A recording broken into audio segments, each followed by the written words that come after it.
जय श्री कृष्ण। आज की कहानी है राजा पृथु और एक सन्यासी की।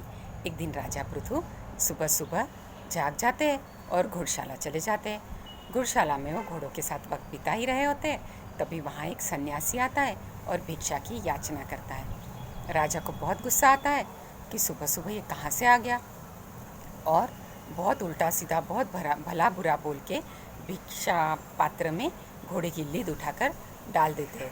सन्यासी तो पहुँचे हुए महात्मा थे, वहाँ से शांति से चले जाते हैं। राजा ये बात भूल जाते हैं।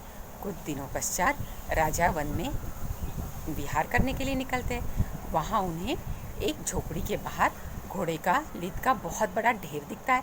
राजा को बड़ा आश्चर्य होता है कि यहाँ तो कोई घोड़ा नहीं है, फिर घोड़े की लीद का ढेर यहाँ कैसे आया। राजा झोपड़ी में जाते हैं और साधु से पूछते हैं कि यहाँ घोड़े की लीद का इतना बड़ा ढेर कैसे आया।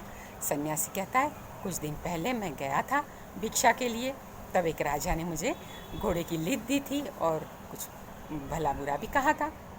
राजा को तुरंत अपनी गलती याद आती है, गलती का एहसास होता है और सन्यासी के पैर में गिरकर आंसुओं से सन्यासी के पैर धोता है और क्षमा मांगता है और कहता है कि मैंने तो इतनी सारी घोड़े की लीद नहीं दी थी, फिर इतनी कैसे हो गई।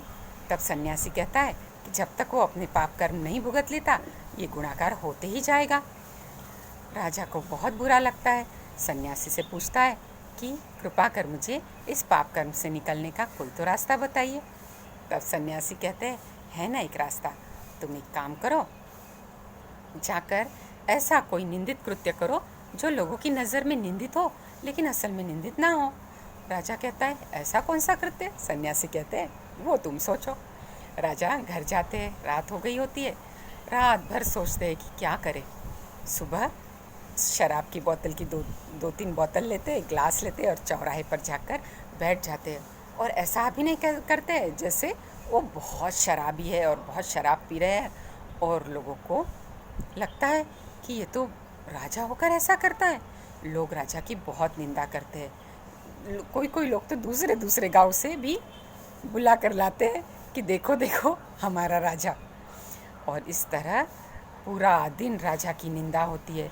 सारे लोग राजा की निंदा करते हैं। शाम को राजा खुशखुशाल होकर अपने घर जाते हैं और शांति से सो जाते हैं। दूसरे दिन फिर जाते हैं सन्यासी की झोपड़ी के पास।